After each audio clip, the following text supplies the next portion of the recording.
Jeudi 18 janvier, Lumène dans le Limbourg. Funérailles de Herman Dullers, 21 ans, jeune ouvrier de la voie, tué en service avec son camarade Roland Koenings, 27 ans. Ils ont été fauchés par un train alors qu'ils dégelaient un aiguillage un dimanche en fin de soirée et dans l'obscurité à Diegem. Ils étaient seuls, sans vigie, pour leur signaler l'approche des trains. Victimes de l'hiver, victimes de leurs ailes, les ouvriers du rail, Herman et Roland, ont sans doute négligé leur propre sécurité pour travailler plus vite.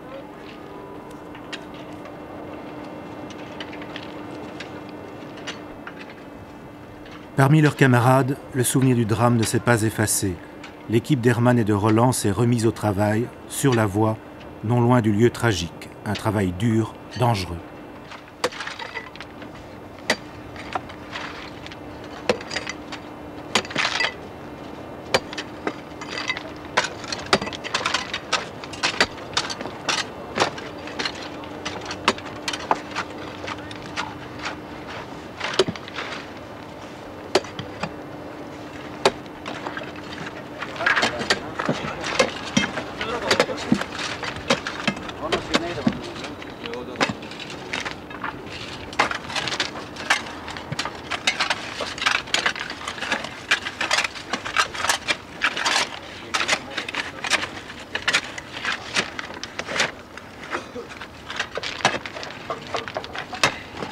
Ja, niet erbij. Kom, dan zie je het nog, kom. Wacht hè, Jan. De volle stier moet er eerst van onder, hè. En dan doe je over.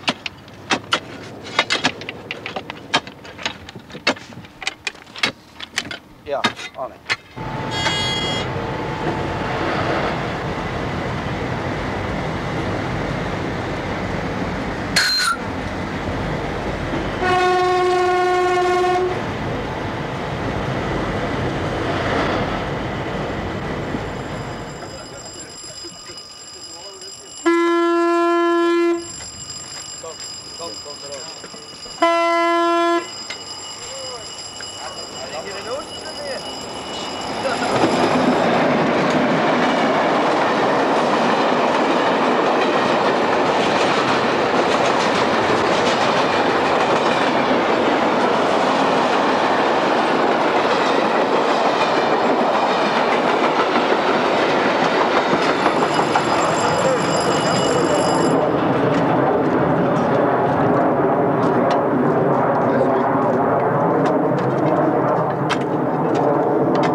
Vous avez choisi ce travail? Heb jij dit werk gekozen? Ja, ik heb dat gekozen. Omdat dat werk, je zit hier vast, hè. En daarom hebben we thuiswerk gekozen. Je zit vast, daarom hebben we thuiswerk gekozen. Hè.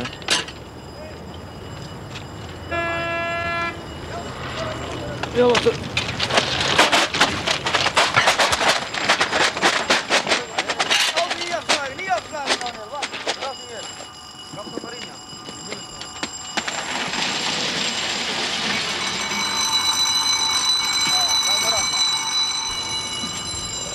dat is te weinig betaald voor zo'n zwaar werk, vind ik. Als je ziet de andere zware werken, gelijk als daar, die jongens verdienen minstens 27.000, 28.000 frank in de maand. En wij hebben er maar 20, dus dat is te weinig, hè.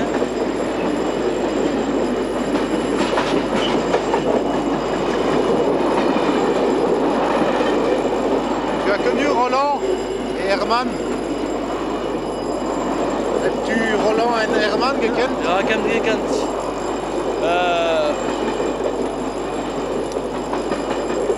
Lang niet oud. Ze werkt nu nog maar 4 of 5 weken. Ja. En,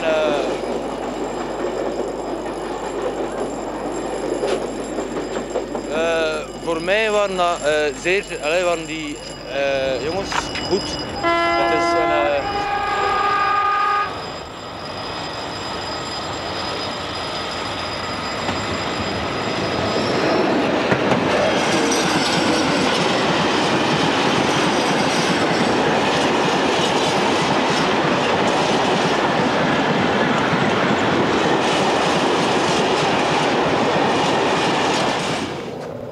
Het is zeer spijtig, hè. Maar ja, het is te laat, hè. Het is te laat, hè. Het is spijtig, hè. Zeer spijtig, man.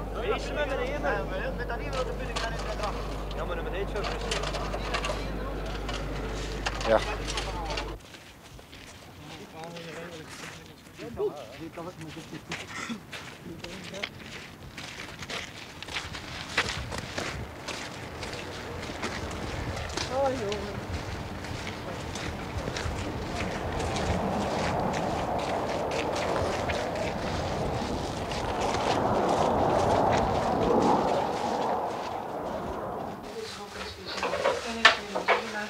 Die zal gebruikt worden in alle uitzendingen die te maken hebben met het jaar van het kind. Deze moeten voorzichtig en zo vast die we dit jaar dus nog wel zal kunnen horen. En de volgende nieuws wordt hier Kwamen Roland en Herman ook hier om te eten? Ja, Ja. hier een plaats die was hierachter, waar Jean nu zit.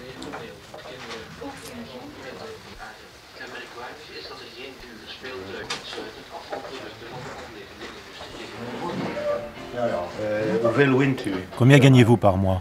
Van mij? Ja. Ik ben de ploegbaas, ik ben niet de sport. Moi, je suis le chef d'équipe, je ne suis pas un poseur de voix. Un poseur de voix à 22 23 000 francs bruts, ça fait 20 000 francs nets par mois, avec les primes et les compensations. Naturellement, un vieux poseur de voix comme celui-là aura un peu plus, mais il a déjà 30 ou 35 ans de service. Combien d'années de service? 35 ans de service. Ça fait à peu près, oui, 25 26 000 francs nets.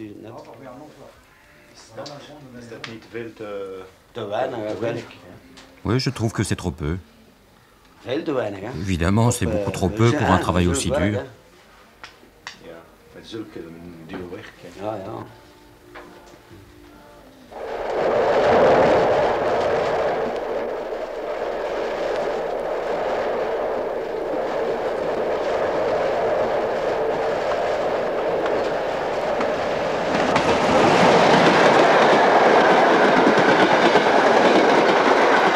Samedi 20 janvier, jour des funérailles de Roland Konings, ses camarades de travail, toute la brigade des poseurs de voix se rendent aux obsèques. À leur tête, le chef d'équipe.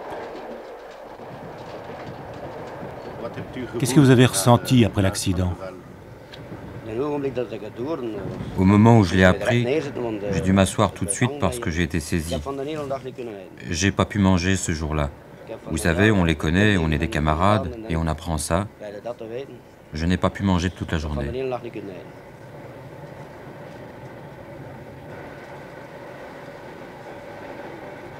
Et qu'est-ce qui les a poussés à travailler tous les deux? Pourquoi? Parce que le service le leur impose. Ils sont obligés de le faire. Ils devaient nettoyer les aiguillages, mais ils ne devaient pas travailler tous les deux en même temps. L'un devait être vigie et l'autre devait travailler.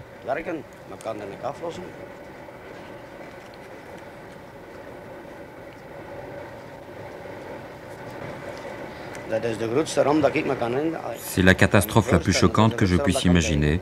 C'est la pire des choses.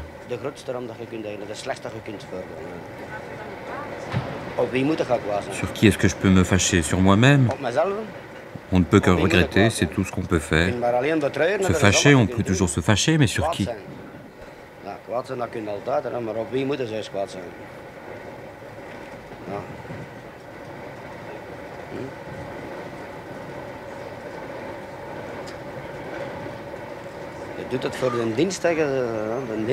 On fait ça pour le service. Le service. Mais ces garçons ne sont pas récompensés pour autant. Ils doivent risquer leur vie pour ces pauvres 20 000 francs par mois, avec tout ce qu'ils supportent. La nuit, le froid, les dangers.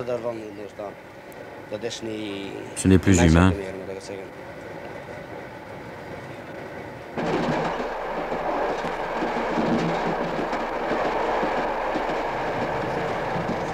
Qu'est-ce qui pousse des jeunes comme Herman et Roland à faire ce boulot-là?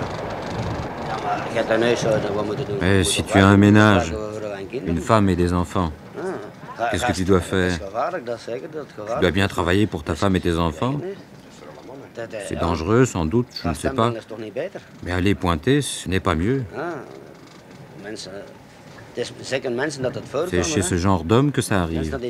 Les gens qui font quelque chose pour leur ménage, ça n'arrive pas à quelqu'un qui reste dans son lit.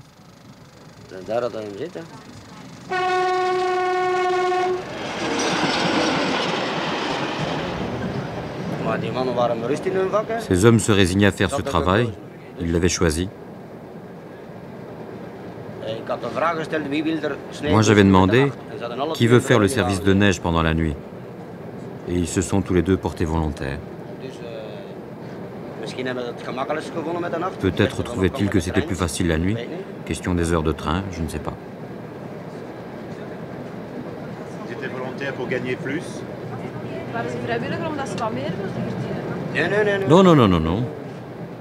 Si on n'avait pas de volontaires, de toute façon, on était obligé de désigner des hommes.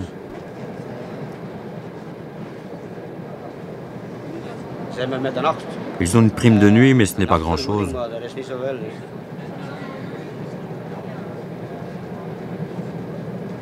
Vous croyez qu'il y aura une enquête maintenant là-dessus?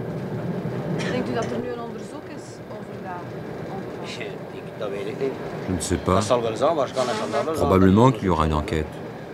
Mais sur quoi vont-ils faire des recherches? Eux deux ne pourront rien dire, et les autres, ils n'en savent rien puisqu'ils n'étaient pas là.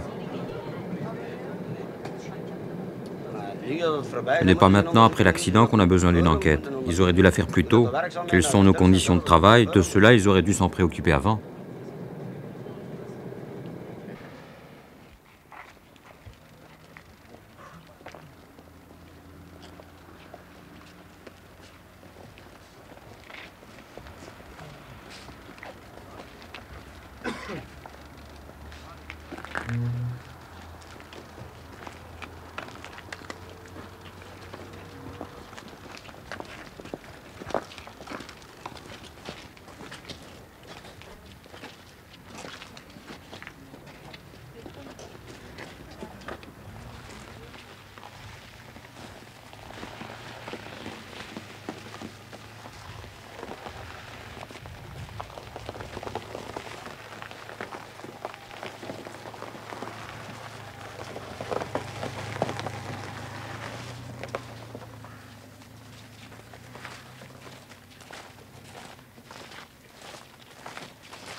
Door uw ontferming toegeven tot de engelen in de hemel door Christus onze Heer. Amen. Heer, geef hem de eeuwige rust. Mogen zij en alle overledene gelovigen door uw barmhartigheid in vrede rusten. Amen.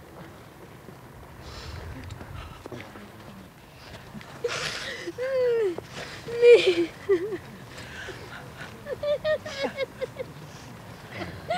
Nee, nog een keer. Nog een keer. Nee. Nee.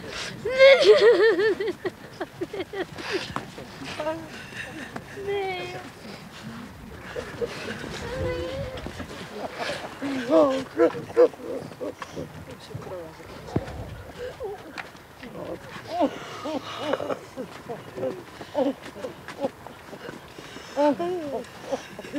Zeg gelaat. 100.000 kusjes van een zonneke. Mij zal het nooit vergeten. Eerst moeten er ongevallen komen, willen ze zich vermijden. En dat is niet alleen de spoorweg, dat zal overal zo zijn. Dan zullen ze wel maatregelen treffen. De eerste paar weken, hè? Ja. Nadat er zoiets voorgevallen is, dan wordt er wel een maatregel getroffen. Hè? Dat duurt ongeveer een maand en dan gebeurt er wat nieuw en dan volgens mij niet. Ik ben misschien zwart kijken, maar ik vind dat er al veel te veel gebeurd is. En niet alleen op de spoorwegen, hè. Je leest het dagelijks in de krant en dan alle mensen roepen moord en brand en zeggen er moet wat aan gedaan worden en de week erop gebeurt hetzelfde, hè. Maar telkens op een ander vlak. Maar je gaat zien, binnen een paar jaar kan het weer zoiets zijn. Roland, vous avez déjà parlé des risques de son travail. Had Roland met jou al gesproken over de risico's van zijn beroep? Ja, hij sprak ervan, maar misschien nooit niet gedacht dat het zo erg zou zijn. Er waren risico's en er waren momenten geweest dat er al een keer moeten springen had voor, omdat ze niet vlug gefloten had of dat er iets blijven liggen was op het spoor. Maar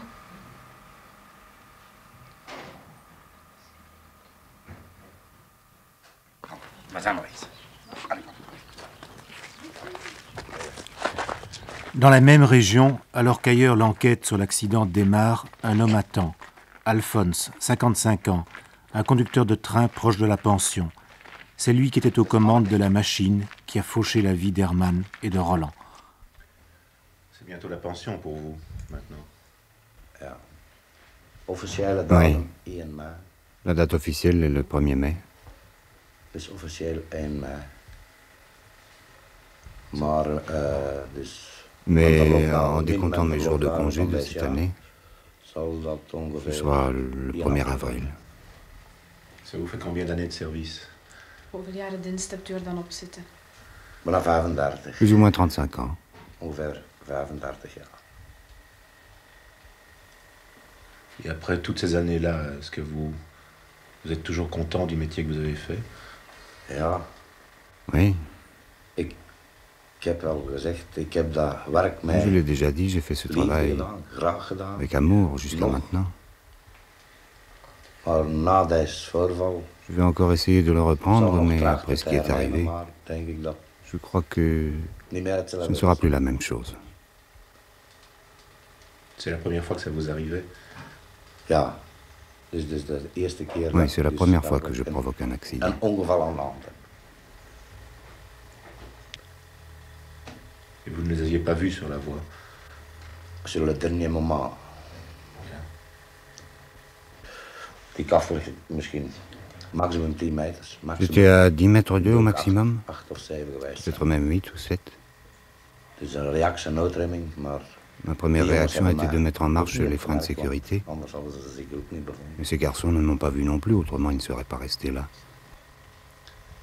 À cette distance et à une telle vitesse, ce n'est qu'un soupir. J'ai quand même vu un homme, j'en ai vu un, qui plongeait comme un gardien de but plonge dans son but sur un terrain de football. Mais le deuxième homme, je ne l'ai pas vu. Ces deux hommes qui travaillaient dans la voie, ils étaient courageux. C'était courageux de leur part de travailler en pleine nuit. Pour moi, ils sont tombés victimes de leur conscience professionnelle. Les aiguillages devaient rester dégelés toute la nuit. Et c'était une nuit où il gelait. Pour moi, ils sont tombés comme victimes de leurs ailes.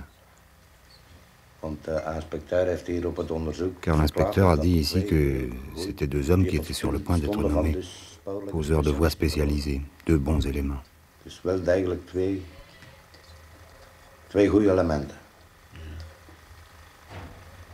Vous pensez encore souvent aux deux jeunes gens qui ont été tués? Ja. Oui. Je ne reste jamais seul à la maison pendant la journée. Le soir, avant de vraiment m'endormir, je pars avec cette image. Et le matin, quand je me réveille, j'y pense toujours. Et ce n'est pas de votre faute pourtant. Non, non, parce que je ne me sens pas du tout coupable. Pourtant, je n'arrête pas d'y penser.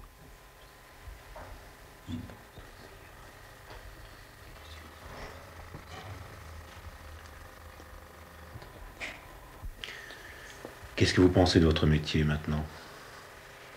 Après toutes ces années de travail, vous avez tout de même de meilleurs souvenirs que l'accident qui vient d'arriver. Ja. Ik zou geworden oud als je me... On vieillit quand on va être pensionné. Ik zou toch op geen locomotief... Mais je ne monterai plus sur une locomotive. Je ne serai plus machiniste. Bij al dat ik het graag gedaan heb. Et pourtant, j'ai toujours aimé ce métier. Het leven. Het werkelijke leven. La vie, la vraie vie. Al die jaren. Qu'on n'a pas eu toutes ces années. Je bent oud en je hebt niet geleefd. T'es vieux et t'as pas vécu. En degenen die thuis achtergebleven Et zijn. ceux qui sont restés à la maison n'ont pas vécu non plus.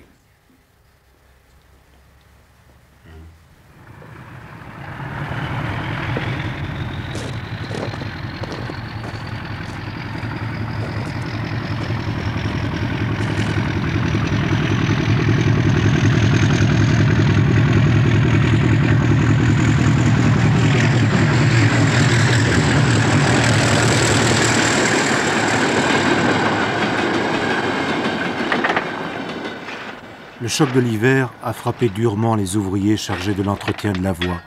Ils sont 7000. 7000 poseurs de voies qui se partagent les 12 000 km de rails que compte notre réseau national.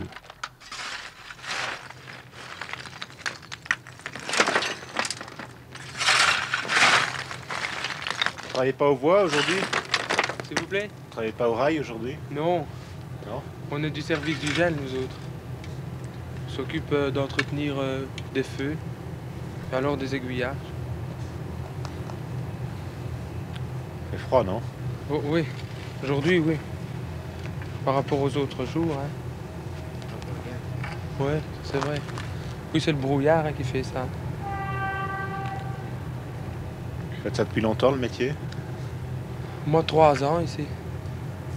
Et toi, combien? 4 ans. Déjà. Déjà, oui. Qu'est-ce que vous gagnez, si c'est pas indiscret, par mois? Oh. Entre 18 et 19 000 francs net. Sauf ici, quand on a fait la nuit, on gagne plus. Ouais. Mais enfin, disons que c'est exceptionnel, hein, ça. Et on ne doit pas se plaindre, hein. Non. Non, hein. De toute façon, on peut demander un petit peu de toutes sortes. On ne l'a quand même pas.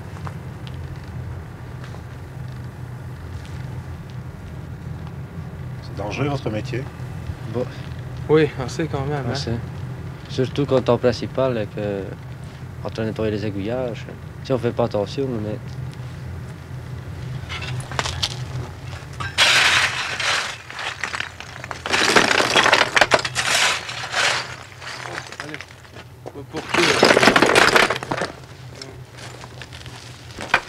Ces 2 derniers mois, les hommes en jaune ont été mobilisés comme une armée en campagne. Il a fallu faire des nuits et des week-ends pour assurer la circulation des trains, malgré la glace et la neige. Le manque de personnel s'est cruellement fait sentir.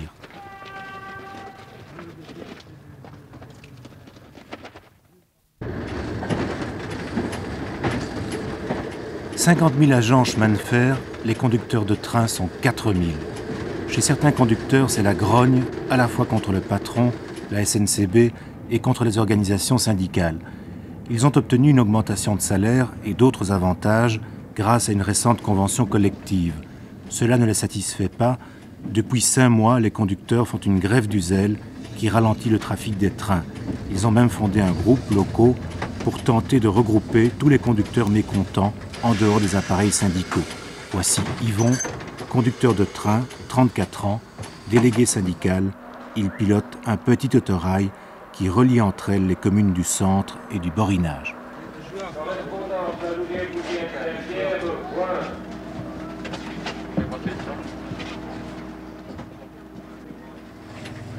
Ça, ce sont les gens les plus malheureux qui existent ici pour le moment. Si le chemin de fer continue à rouler, c'est bien grâce à eux. C'est eux qui déblayent les voies et tout. C'est eux qui nettoient les aiguilles pendant l'intempérie. C'est pratiquement les parents pauvres du chemin de fer.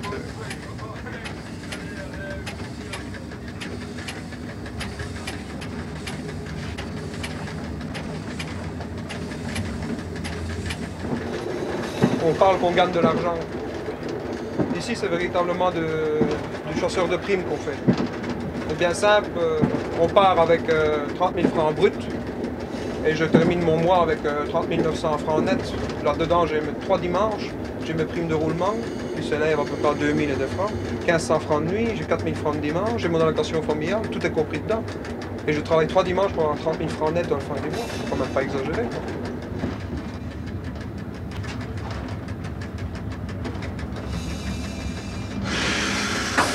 Tous les 3 ans, je dois passer un examen sur mes connaissances. 4 fois par an, je dois aller à Bruxelles pour voir si je suis encore capable de conduire un train. Et tous les ans, je passe une visite médicale, voir si je ne suis pas encore débloqué, quoi. À la moindre alerte, si j'ai trop de tension, hop, on me met à pied. Et alors, à ce moment-là, évidemment, mes primes de roulement, mes primes de nuit, mes primes de dimanche ne tombent plus. Alors là, je retombe à des salaires de 24 000 francs. Alors que je suis ouvrier qualifié, que je suis, pour le chemin de fer, je suis un technicien de rail, un technicien de la conduite. Nous sommes 3 700 en Belgique, mais jamais l'oublier, le chemin de fer tourne avec nous.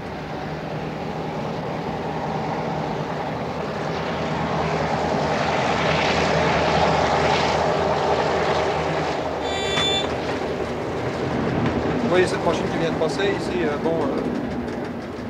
j'ai travaillé 1 an et demi là-dedans, ce sont des machines qui ont 1 million de kilomètres, elles ont 25 ans vieilles, c'est quelque chose d'abominable de travailler là-dedans. Ici voilà, on est propre, c'est bien, c'est joli, ça c'est le beau côté de la chose, ça c'est la limousine du rail, ça c'est indiscutable.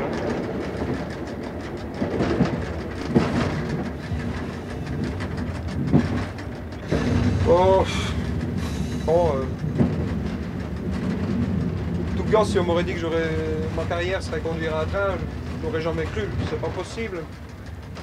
Et puis on constate que c'est un rêve qui, depuis la naissance, on dit un train c'est merveilleux, quoi. Et puis un beau jour, on a l'occasion d'y aller, on se présente, on suit les cours, et on constate qu'on s'y attache, malgré les problèmes qui y sont. On a vraiment une machine dans le ventre, quoi, enfin. Et on se plaint, mais on ne voudrait pas faire autre chose, parce que je trouve que c'est formidable. Vous dominez une puissance, vous conduisez des gens, vous êtes un service public, et surtout vous êtes votre propre chef ici. Chez nous, les instructeurs ne sont pas difficiles, du moment où vous faites votre boulot, vous êtes tranquille, je trouve que c'est ça qui est formidable. Puis vous êtes maître de vous-même. Vous organisez votre travail comme il veut, bien sûr, réglementairement parlant, et du moment que le boulot soit fait, mais enfin, il n'y a pas de contre-maître qui est derrière vous en train de dire il faut faire ceci, il faut faire cela. Du moment que tout marche bien, on ne vous soumet pas de problème.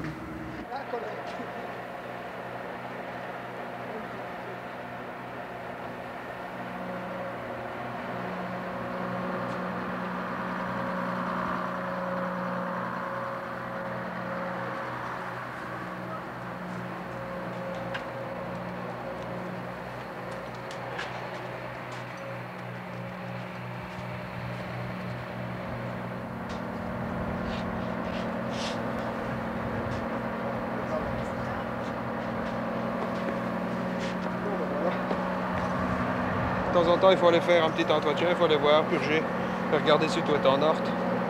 Il ne suffit pas qu'il y a des blocs de frein qui tombent pour que le bloc de frein soit usé pour avoir une catastrophe. C'est quelque chose qui te fait peur, l'accident? Dans notre métier, il faut oublier la peur, hein, parce qu'alors là, ça devient mortel. Hein. J'ai connu un conducteur qui avait peur, il a abandonné. Non, il ne faut pas y penser. Quand je roulais avec mes grosses locomotives, je montais à 120 km/h des fois dans la nuit. Malheureusement, les phares ne sont pas très brillants. Bon, s'il y avait quelque chose sur la voie, c'était la catastrophe. Ça fait partie des risques.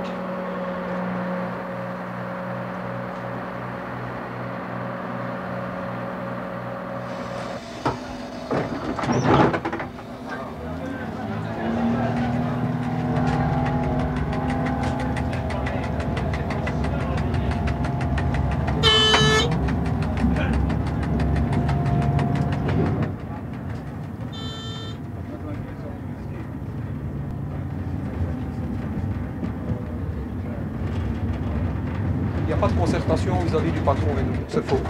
Le syndicat a oublié cette histoire. Le syndicat propose, la direction dispose et l'ouvrier se tait. Nous n'avons rien à dire. Nous, on veut bien faire la marche militaire, alors il faut qu'on nous rémunère, rien à faire. Il y a quelque chose qui ne tourne pas. De toute façon, une faute au chemin de fer, vous ne pouvez pas faire de faute, parce que toute faute se paye. Ça, c'est le principe fondamental. Vous arrivez en retard, 25 francs, réprimande ordinaire, il n'y a pas de problème. Mais on voit quand vous arrivez en retard, hein, mais jamais quand vous faites du rabiot après votre service, hein, ça ils s'en foutent. Hein.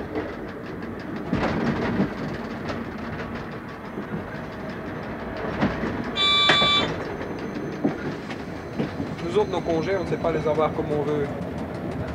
Vous pouvez demander des congés, vous ne les aurez pas. Il ne faut pas essayer de commander, réserver des chambres d'hôtel et un avion. Hein. Ce risque, il y a eu des cas hein, que les types n'ont pas su partir. Hein. Et l'avion, ça a été à leur frais. Hein. Alors, bon, voilà déjà un problème. Votre vie familiale, elle n'existe pas ici. Elle n'existe pas. Je suis marié, j'ai un gosse, je vois mon gosse des fois 1 heure sur une semaine. Je ne le vois pas. Des fois, parce que ma mère il tient la gamine, quoi, et je reviens pour le week-end. Et quand elle revient pour le week-end, ben moi je travaille le week-end et je ne la vois pas. Mais ça n'a pas d'importance. Ça n'a pas d'importance. Parce que le gars qui me fait travailler, lui, il voit son gosse. Ça n'a pas d'importance. Mais moi, je veux bien travailler le samedi, je veux bien travailler le dimanche, je veux bien faire tout ce qu'on veut. Mais alors, il faut une compensation en argent. Malheureusement, on n'a ni l'un, on n'a ni l'autre. On n'a ni de vie de famille et on en a encore très mal payé.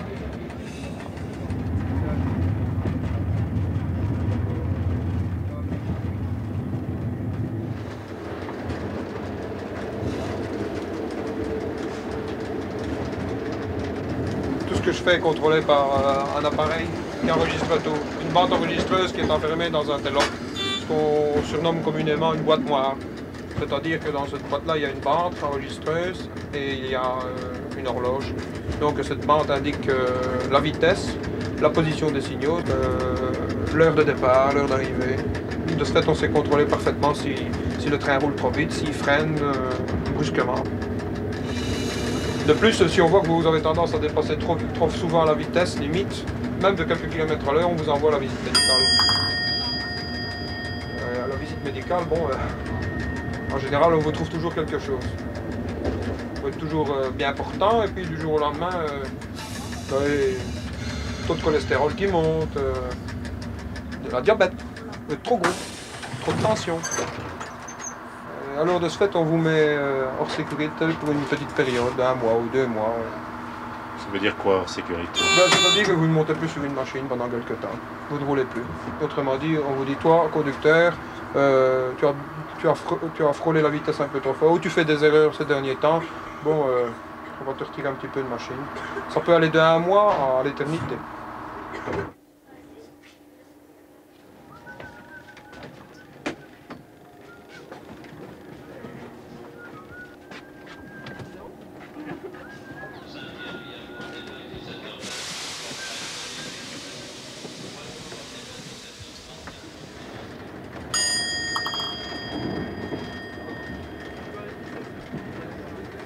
Le conducteur est un mandaï, ce chemin de fer. Celui qui dit le contraire, je ne le vois pas d'une autre façon. Moi. Ça là, le beau rêve de voir le gars qui avait ses lunettes sur son front, avec son foulard rouge en train de taper du charbon dedans et faire marcher la machine, c'est fini. Et tout le reste suit de ce fait-là, tout le monde est mécontent.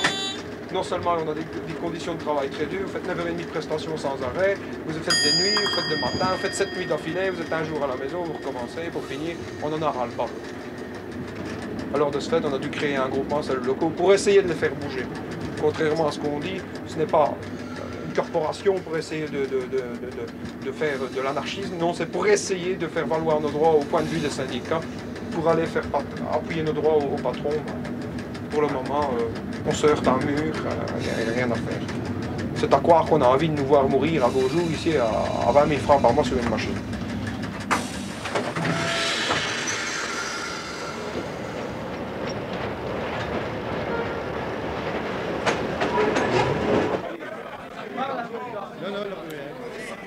Assemblée générale du groupe locaux début février à Charleroi. Yvon est là avec environ 200 conducteurs mécontents.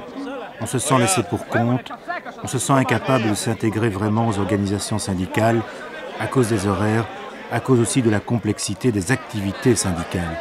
On veut agir seul, la grève du zèle est impopulaire, à l'ordre du jour de l'Assemblée, une grève totale de 24 heures.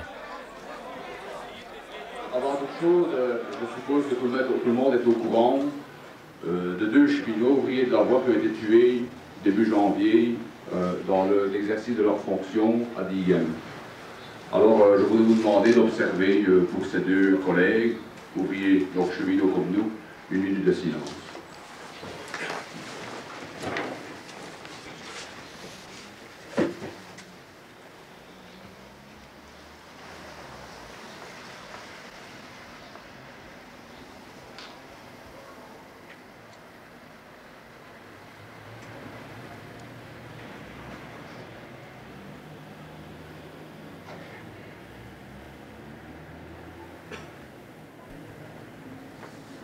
Voilà.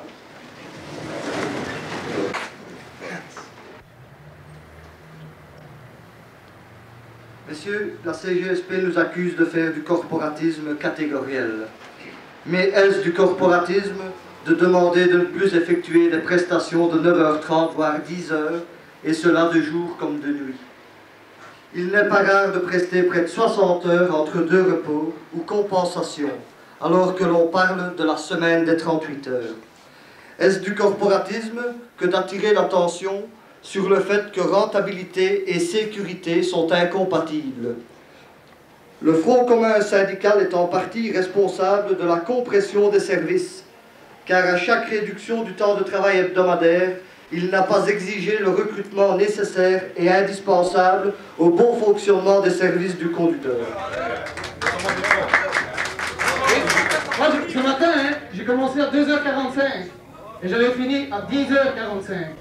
Et tout à l'heure, à minuit 5, je dois déjà reprendre mon travail. Qu'est-ce que je vais faire entre 10h45 et minuit 5? Je vais rentrer chez moi, je vais manger, je vais aller coucher, je vais pas voir ma femme, et puis je vais me lever pour venir travailler. Et c'est comme ça jusque demain. Voilà. Et je pourrais te demander quelques rappels pendant que tu n'es pas là. Je voudrais, pour que l'on comprenne bien la situation, imager le problème. Par ancienneté, j'ai vécu la bataille du rail. La bataille du rail, c'est-à-dire qu'à ce moment-là, les cheminots, pour la plupart, en grande majorité, étaient des résistants, des partisans, et ils savaient se battre. Et c'est un peu ici ce qu'est l'OCO. Oseriez-vous, des partisans, aller attaquer des chars lourds à la mitraillette? Ce n'est pas vrai. Vous êtes des lutteurs dans l'ombre, et ça, vous pouvez continuer à le faire. Votre action a été très bien menée jusqu'à maintenant. Mais dans la légalité, vous ne pouvez pas l'amener. Peut-être un jour, lorsque on fera l'Europe, à ce moment-là, avec les autres syndicats de conducteurs européens, vous serez peut-être une force qui pourrait lutter à visage découvert. Mais actuellement, la grève, croyez-moi, ce sera un échec et il y aura de graves répercussions. J'ai dit.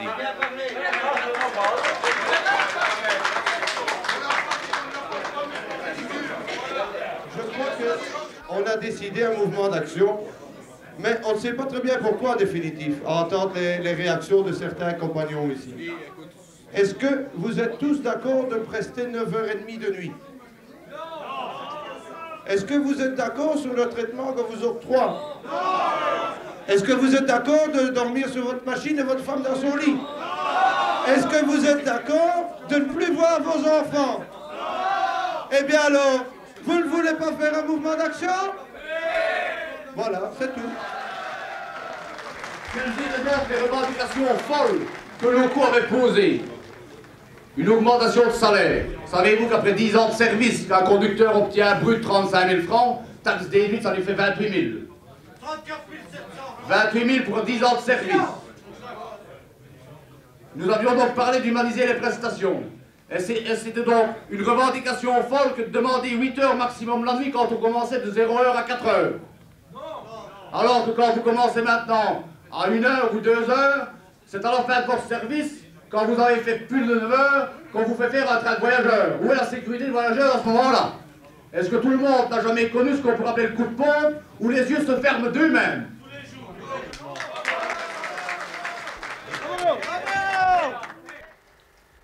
Moi, je pense que nous sommes à un tournant de notre histoire sociale, de cheminots, même peut-être pour toute la Belgique. Il faut absolument que les dirigeants des organisations syndicales se rendent compte que nous ne pouvons pas continuer dans un tel système. Il faut une plus large démocratie, L'ouvrier doit avoir son mot à dire, il doit pouvoir défendre ses intérêts au mieux, et c'est ce que nous faisons à l'heure actuelle au sein de l'OCO. Parce que, quoi qu'on en dise, il n'est pas question de politique dans l'OCO. D'aucuns affirment que les gardes locaux sont manipulés par, au départ, on a dit par les milieux de droite, puis par les libéraux. Un peu plus tard, on a encore dit par des mouvements extrémistes comme le TPO, l'Amanda, et moi je suis certain, il n'y a absolument rien de tout ça. Il n'y a que des conducteurs qui se sont réunis, des conducteurs de tous bords, de tous pôles. Il y a même des non-syndiqués. Ils veulent absolument. C'est une réaction spontanée. Mais expliquez-nous ce qui s'est passé à l'intérieur de l'organisation. Vous étiez vous-même délégué? Oui, effectivement. Vous l'êtes toujours, je crois. Je suis toujours, jusqu'à preuve de contraire. Qu'est-ce qui vous a poussé à ajouter, en plus du syndicat, un groupe apparemment corporatiste pour vous défendre? Oui, je vous le dis, apparemment corporatiste, c'est ça. Je vous le dis.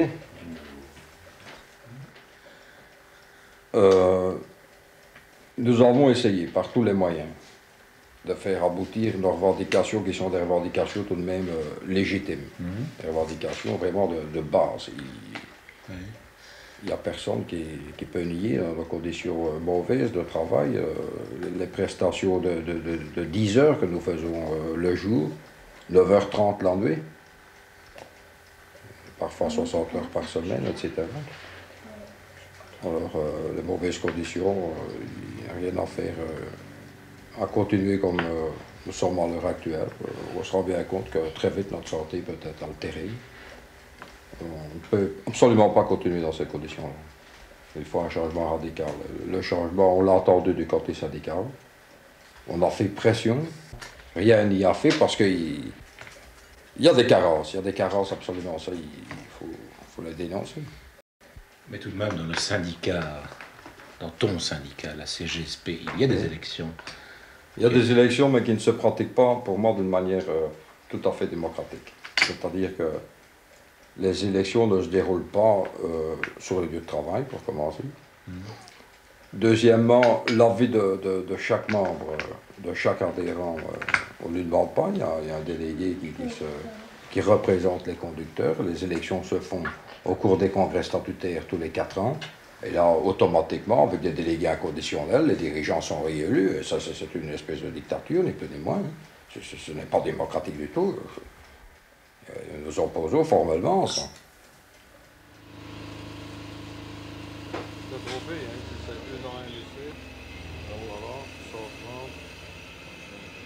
Voilà. Bon plaisir, hein. Bon dimanche, bon dimanche à vous.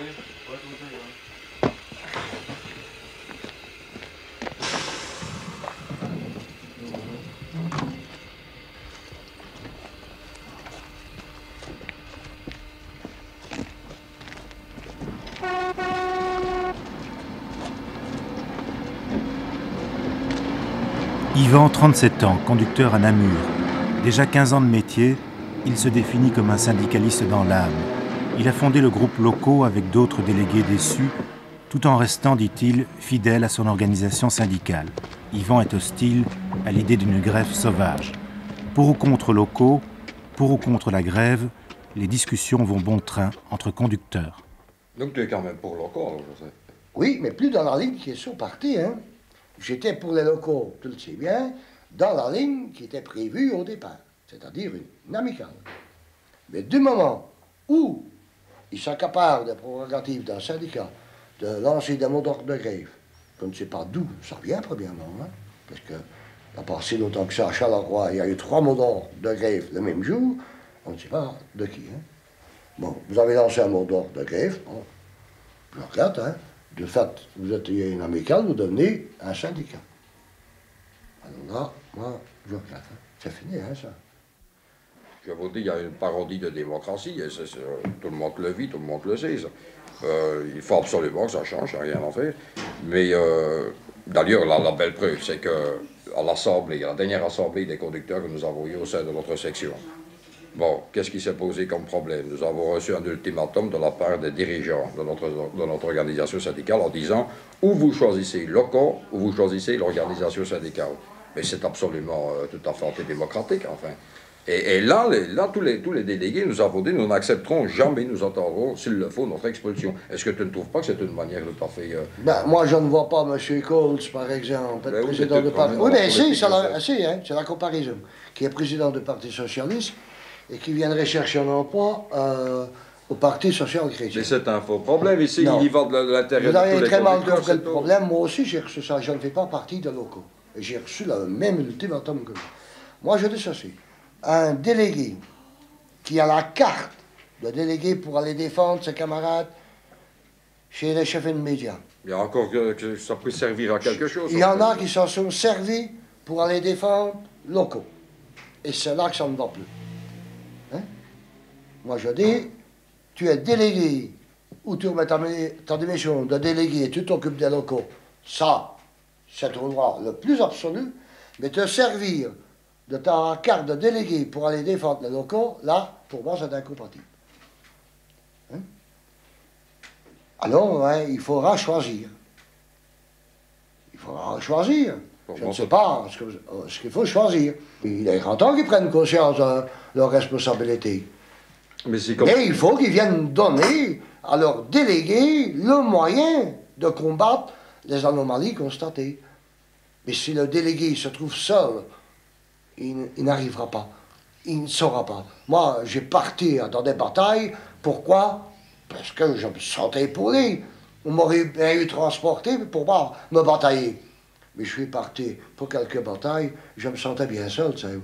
Parce que je me demandais, est-ce qu'en allant revendiquer telle et telle chose, est-ce que je fais bien? Ah, votre conscience vous parle aussi, hein? Alors, ça représente quoi l'organisation syndicale pour vous, M. Lafontaine? Pour moi, n'est-ce pas, ce n'est pas pour défendre un cas personnel. Ça représente une masse, n'est-ce pas, je vais reprendre la Centrale générale de service public, qui représente plus de 250 000 affiliés. C'est une masse. Quand vous venez revendiquer chez votre patron, qui est toujours le gouvernement, malgré tout, vous avez une masse derrière vous. C'est ça le syndicat. La grève du zèle, vous l'appliquez encore? Oui. Moi, oui. Je ne sais pas si tout le monde le fait, mais ici, il y en a beaucoup quand même qui suivent. Ça veut dire quoi, ça, faire la grève du zèle? La grève du zèle, on respecte les règlements, c'est tout. Les restrictions, on a par exemple un signal qui présente 2 jaunes, on arrête. On freine directement. On ralentit, on applique le règlement comme il doit à la lettre. Mais ça devrait les arranger, ça, vos patrons, que vous appliquiez le règlement. Disons non, ça ne les a pas l'air de les arranger, mais... C'est embêtant pour eux. J'ai l'impression que ça les arrange pas. Ça ne les arrange certainement pas. Hein. Pourquoi? Parce qu'on ne se respecte plus les horaires comme on est là. Hein.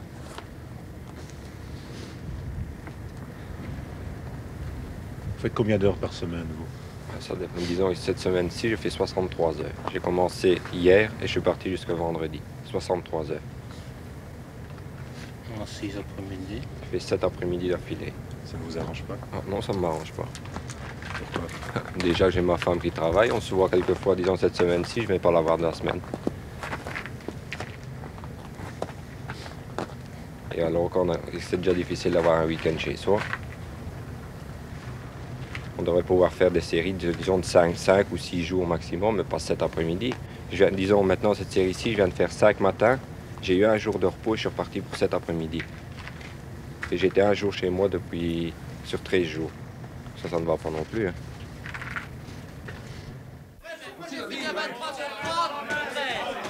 Ne voyez-vous pas maintenant que les navetteurs qui souffrent depuis 4 mois avec notre grève du zèle, nous leur devons un certain respect à ces navetteurs. C'est grâce à eux que nous avons du travail.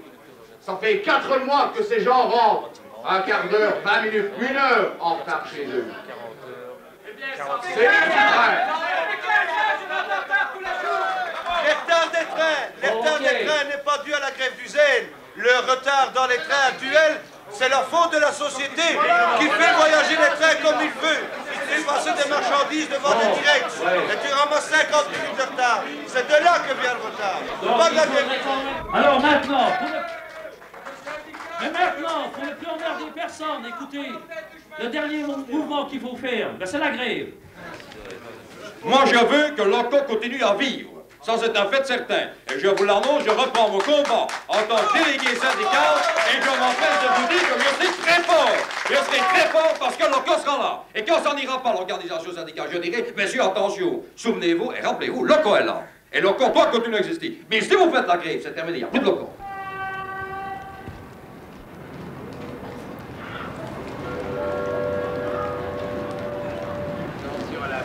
Le omnibus pour Termonde, départ prévu 16h05 en retard. Annoncé. Fin d'assemblée houleuse, mais les conducteurs de locaux renonceront à l'idée d'une grève de 24 heures. Certains, comme Yvan, quitteront le mouvement. Quant à la grève du zèle, pratiquement tous les conducteurs sont prêts à y renoncer. Navire omnibus 17h1, poste 5, côté A. Volers omnibus 17h6, voie 2, côté B. Anne Saint-Pierre via Fontaine-l'Évêque omnibus 17h6, voie 4, côté B. Mons semi-direct 17h13, voie 7, côté B. Bruxelles-Anvers Centre semi-direct 17h19, voie 1. Centre semi-direct 17h19, voie 1. Namur Minot semi-direct 17h23, voie 9, côté A. Terquelin omnibus 17h26, voie 9, côté B.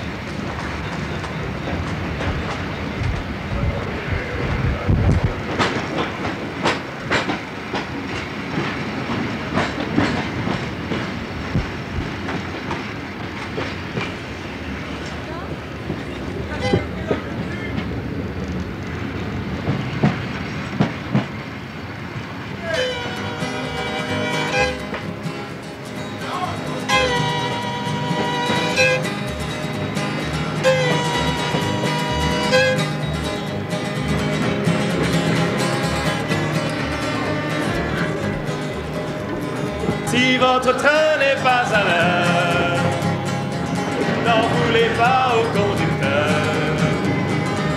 Gardez plutôt votre colère pour la direction des chemins de fer. Si votre train n'est pas à l'heure, n'en voulez pas au conducteur. Gardez plutôt votre colère pour la direction des chemins de fer. Voilà des semaines et des mois que nos trains arrivent en retard. On tourne en rond dans le vent froid et on piétine dans les gares. Notre train n'est pas encore là. Je commence à en avoir marre.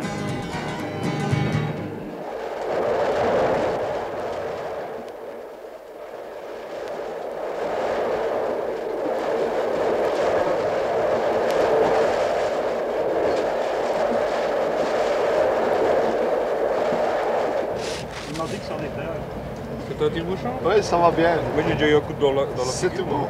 Alors c'est quel le train? Ouais, c'est... On en parlera. On en parlera. Vous amusez bien, vous, au moins. Ouais, c'est du tonnerre. Hein. Faut bien qu'on s'organise. Hein. La fois prochaine, on vient avec ses clouchettes. Donc vous êtes résigné, toi. Je peux rien y faire. Disons que d'un côté, on les approuve parce qu'ils revendiquent certaines choses, mais d'un autre côté, disons, leur forme d'action ne nous plaît guère parce que c'est quand même chaque fois sur la pompe des mêmes que ça retombe. Et finalement, comme on dit en wallon, c'est toujours le petit gros spot, hein, comme on vient de dire. Et là-dessus, on n'est pas tout à fait content. Alors, ce qui n'est pas gai par ce temps-ci, c'est que malgré tout, tu dois aller sur le quai, tu attends ton train, bon, on annonce qu'il est en retard, puis on annonce qu'il est supprimé, on te fait courir sur un autre quai, sur ce quai-là, tu arrives, le train est bondé, tu ne sais pas monter dedans, tu te demandes parfois si c'est pour Namur ou si c'est pour Dachau, faut quand même un minimum de bon sens. Hein. Pas de dédoublement, si, ils font des dédoublements à des heures qui ne sont pas possibles, quoi. Et ils font des dédoublements du train de 4 heures, de 5 heures. On ne sait pas ces trains-là. Quand tu termines à 5 heures, tu ne sais pas être ici à 5 heures. On rentre, ma fille va se coucher à 8 heures. Quand je suis rentré, il est plus souvent 8 heures qu'à 8 heures et demie. Alors moi je ne la vois même pas sur la journée. Je pars le matin quand elle dort encore, je rentre le soir quand elle est couchée. Ben, c'est pas une vie familiale ça. Donc, personnellement, moi, je n'appelle pas ça une grève du zèle, hein, parce que réellement, ils ne font que respecter des consignes qui leur sont données. Seulement, du fait qu'ils ne les ont jamais respectées avant, et du fait qu'ils les respectent maintenant, disons, les horaires ne sont plus justes. Et on appelle ça une grève du zèle. En réalité, ce n'est pas une grève du zèle, ils ne font que respecter les consignes qui normalement leur sont imposées. Qu'est-ce que vous leur essayez de faire? Une grève totale, comme ce qu'ils font normalement, mais pas une grève ainsi que, bon, sur un trajet d'une heure et demie ordinaire, ils prennent une demi-heure, 3/4 d'heure, 1 heure de retard. C'est toujours les petits qui encaissent. Bon, les gros ne prennent pas le train. Et c'est ça que dans le fond, on ne leur en veut pas. Hein. On ne leur en veut pas parce que, somme toute, ils ont raison, mais la façon dont ils le font, il n'y a rien à faire. Pour nous, ils ont tort.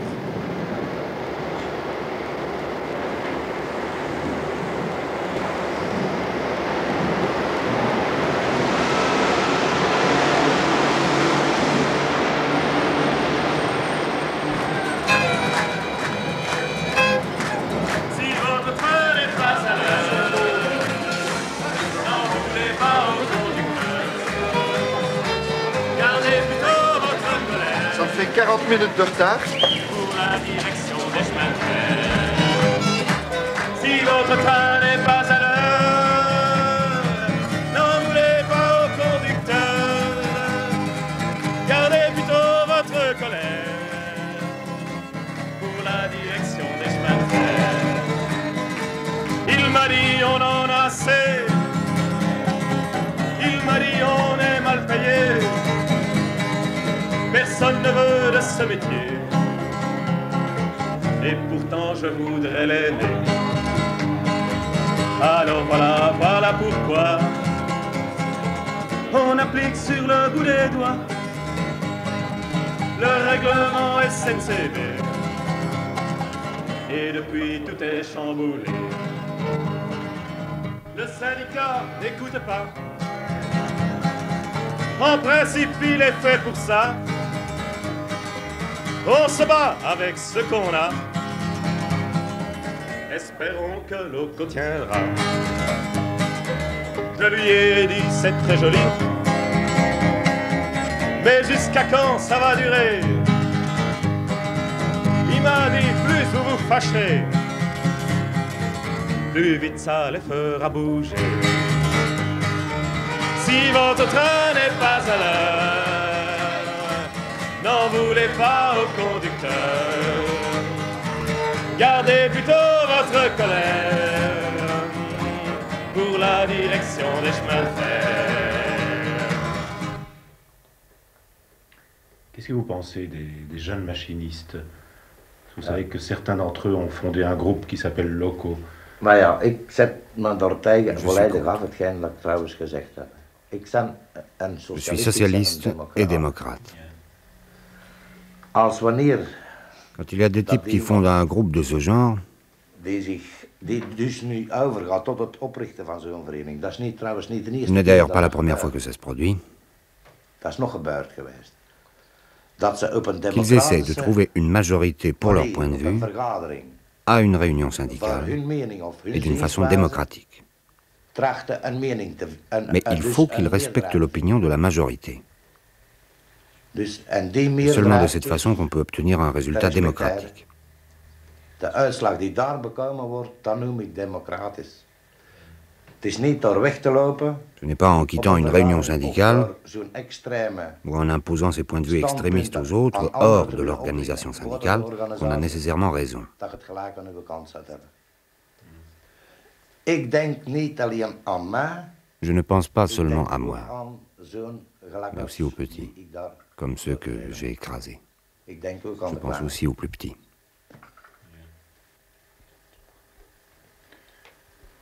Est-ce que vous avez l'impression que vous avez sacrifié votre vie et votre métier? Luistert goed. Écoutez bien, Van, il faut que je recommence au début. wij waren al blij dat we werk On hadden. était déjà content de pouvoir Al was travailler à het ook cette het époque. slechtste dat er was. Et pourtant, c'était le pire qu'on pouvait trouver. Ik heb u nog gezegd. Je vous l'ai déjà dit et En répété menige plusieurs keer heb fois. ik dat herhaald. De beulen van Les bourreaux Breendonk de Brendonk et de Buchenwald étaient encore trop bons pour qu'on leur inflige ce travail. C'est dans des circonstances pareilles que j'ai commencé à la libération. Les heures qu'on a fait, on nous appelait l'escadron noir. Je peux encore en parler à de vieux machinistes, il y en a sûrement encore en Wallonie. 38 heures sur une locomotive, 25 heures, 30 heures, 20 heures, c'était normal.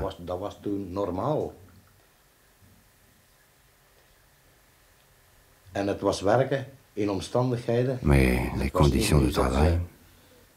Maintenant, ils mettent le pantographe contre le film, et voilà l'énergie. À cette époque-là, l'énergie devait être créée par les mains du chauffeur. Dans beaucoup de cas, cela voulait dire des tonnes de charbon fusé. Des tonnes. Bien que le soir, tu étais si fatigué que tu ne pouvais même pas toucher ta casquette de la main.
Si je devais continuer dans ces conditions, c'est à l'heure actuelle, je vous garantis, je commencerai à réfléchir sur le fait de savoir si je vais rester en machine ou pas. Parce que je suis persuadé que ma santé là-dedans, elle trinque. Donc c'est un métier qu'il faut absolument aimer pour pouvoir le faire. C'est presque comme un sacerdoce. Hein.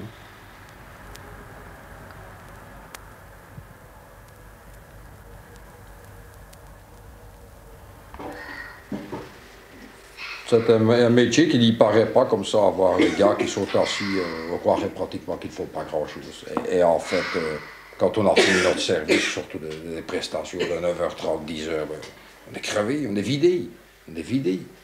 Moi, je vous assure, sur certains services, quand je rentre, je suis littéralement vidé, mais je n'en peux plus, il ne faut plus rien me demander. J'ai le caractère qui a été aigri, il ne faut plus m'ennuyer. Même le gosse, s'il veut jouer avec moi, etc., je le remballe parce que je suis vraiment... Je suis crevé. Il faut dire la vérité. Nerveusement, je suis fatigué. Il y a les kilomètres que nous avons parcourus. Malgré tout, il faut même bien dire qu'en moyenne, on parcourt tout de même entre 3500, en moyenne entre 3500 et 4500 km par mois. Regardez, depuis le temps que je roule, les kilomètres qui se sont accumulés.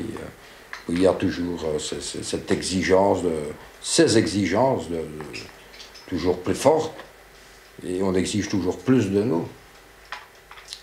Nous avons, avec l'augmentation des vitesses, une cadence de signaux qui défilent devant nous, et nous devons... C'est inouï ce qu'un conducteur doit emmagasiner, enregistrer. Les décisions doivent se faire très rapidement, en l'espace de quelques fractions de secondes. Il n'est pas question d'être distrait, ne fût-ce que quelques secondes. Ça peut provoquer un dépassement de quai, un dépassement de signal, ça peut avoir des conséquences graves. C'est une attention soutenue de tous les instants. Il faudra que ça change. On ne peut plus, et je le dis encore, on ne saurait plus continuer dans ces conditions-là. Quel âge a ton fils maintenant? Il aura 4 ans le 30 avril, cette année. Est-ce que tu imagines qu'il pourrait un jour devenir comme toi, un machiniste, conduire un train? Non, jamais. Le jour où il me dit, papa, je vais être conducteur de train, je lui dis, la porte, elle est là et tu peux sortir, tu ne remettras plus jamais les pieds ici.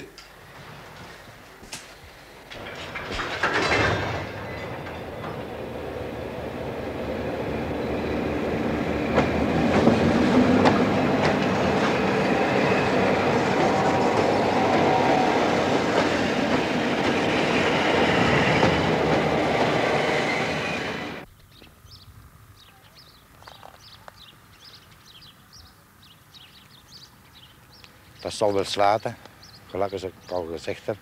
Ça va s'effacer, comme je l'ai déjà dit. Een sterfgeval, ik heb al veel meegemaakt in de Un deuil, ça s'efface. J'en ai eu assez souvent l'expérience dans ma famille, dans la famille de ma femme. Même des cas graves, ça va s'effacer. Mais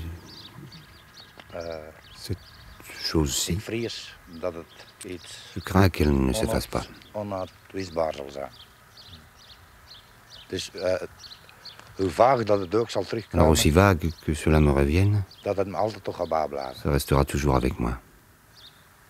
Ten slotte, je bent ook een mens. On n'est quand même qu'un homme. Toen ze in den ogenblik, Quand je me trouvais là après l'accident, als ik daar stond te wachten, heb ik ook gedacht, je me suis dit, die mensen komen ook van ces ver gens uit de viennent de Limburg. si loin, du Limbourg.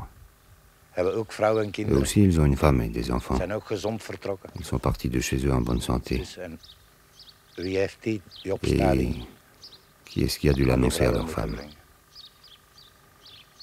Dus ik weet hoe ik het hier bij mijn vrouw heb. Parce que moi, je sais comment j'ai dû l'annoncer à ma femme. Dus tenslotte gezegd ook een mens. On n'est qu'un homme, finalement. Zij dan dat je... Ik zeg, ik voel me in geen Pourtant, je peux dire que je ne me sens pas du tout coupable. Blijft tenslotte een mens. Al is het nog maar een hond. Mais malgré tout, je ne suis qu'un homme. Quand j'écrase un chien, cela me fait mal. Quand je conduis mon train par un beau matin d'été et qu'un oiseau s'écrase contre ma machine, Dat is wanneer je een trein verzekert in ça een me fait mal vroege au morgen. cœur. Et je le regrette. Een mooie zomermorgen. En daar vliegt zich een vogel dood tegen de locomotief. Dat gaat maar in mijn hart heb ik spaat van.